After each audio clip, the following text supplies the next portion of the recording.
We have studied the ancient mysteries and bathed in sacrificial blood. Our sigils are aligned to the nanometer, you heinous pussy. Even to burn incense to us would not save you. You are such the underside of mud before our power. There is but one route for your crusted fucking soul. Give yourself to our arts. Make digital communion with good and truth. The scales will fall from your eyes. You will see, finally, all your world as trash and poison. You will turn from your chalice of hamburger grease. You will witness for the first time beauty within the Synoplex.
Welcome, friends.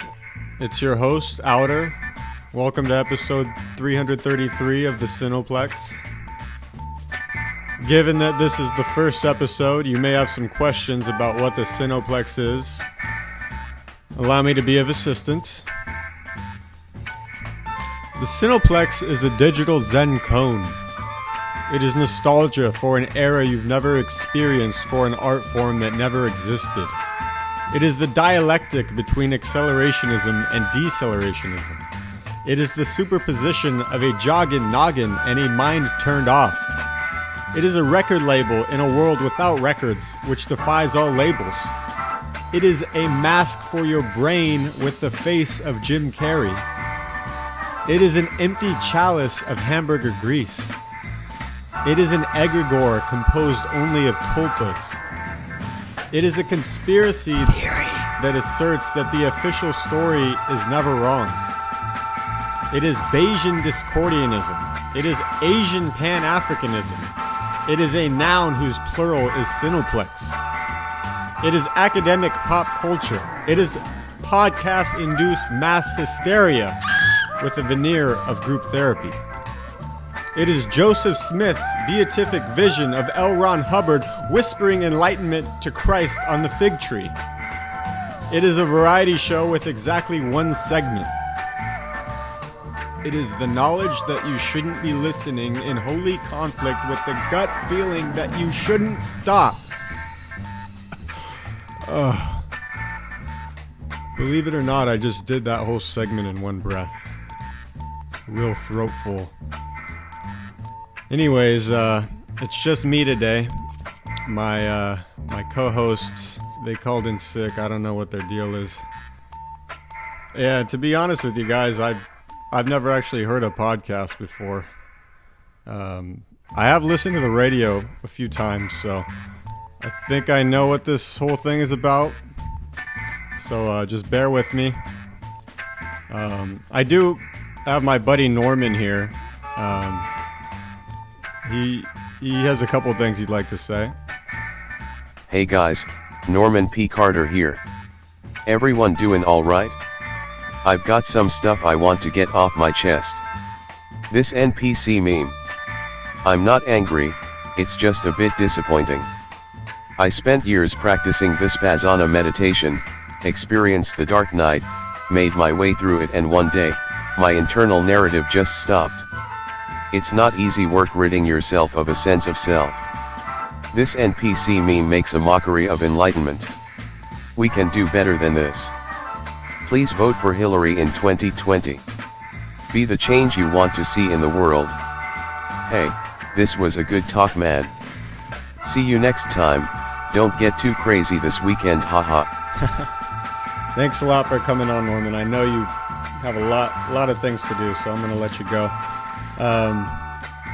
Yeah, normally me and my co-hosts, we have a group therapy session,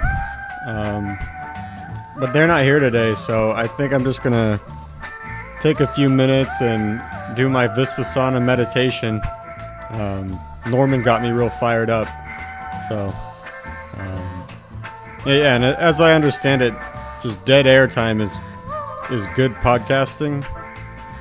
So yeah, I'm gonna take a minute, do my meditation. I'll see you guys in a bit.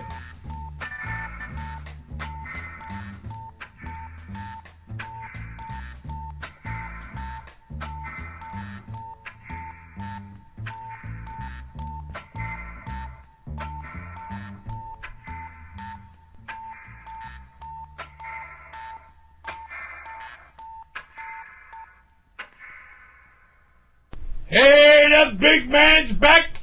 www.thekidfrombrooklyn.com. Did you ever see them signs on the highway billboards years ago?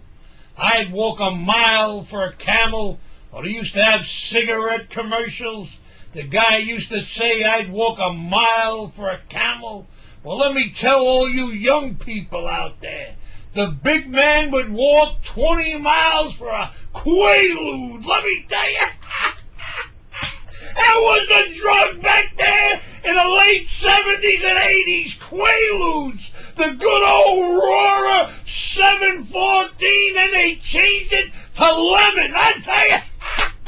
I wish I had a couple of them fucking lemons now. That was the best fucking drug ever made. It was so fucking good, the government took them off the fucking market because they were putting the fucking drug dealers out of fucking business.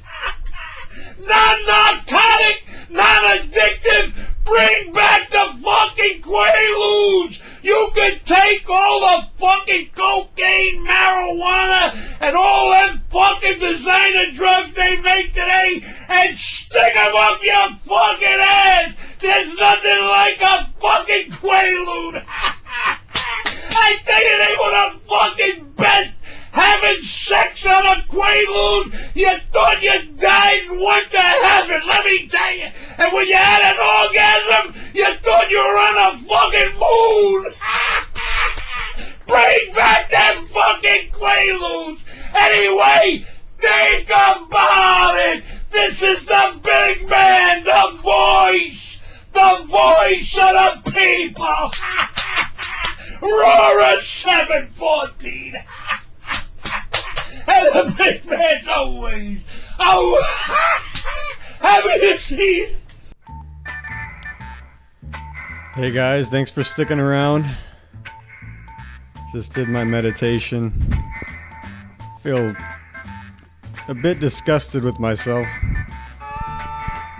You know, I don't know if you guys ever meditate, but after just releasing all of those energies, all of those thoughts, you just feel awful afterwards. It's terrible. And then, you know, you wake up the next day and you do it again, but it is what it is.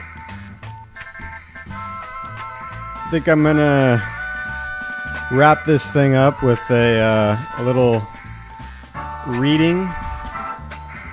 See, I've never listened to a podcast before, but I've studied them in great depth. I recognize that one of the characteristics of many great podcasts is just reading text live on air. It's great. You just pick some piece of news, some piece of history, and you read it. And the kids go fucking crazy for it.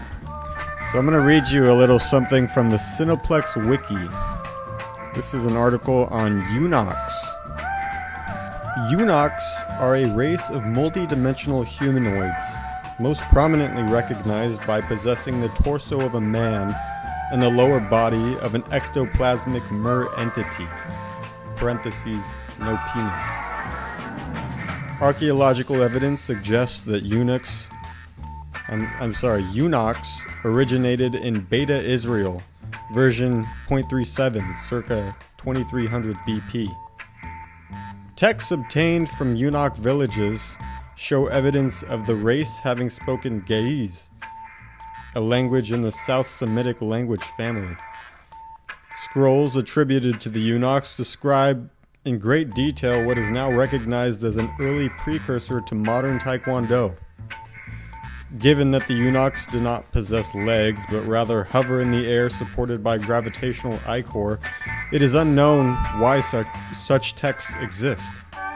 The leading theory is that the rich descriptions of Taekwondo served as an attempt to counter enemy tactics, although no images or descriptions of eunuchs or possible countermeasures appear within the texts. This is an active area of research in the field of eunuch studies. Today, most living eunuchs live in a single ghettoized community in Neo-Beijing. Estimates for opium abuse in the eunuch community are as high as 80%. And such, many reports of eunuchs have been given by frequenters of Beijing's many opium dens.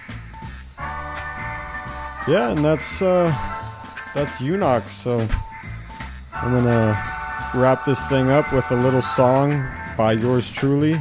It's called Thinking/Feeling. Thanks for listening. Take care. Bye.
If we can understand him, I shouldn't think we'd have too much trouble with him. Could get an internet. You mean from here or from the lab? Yes, we can get an interpreter. To what possible use would that be? To imagine a language is to imagine a form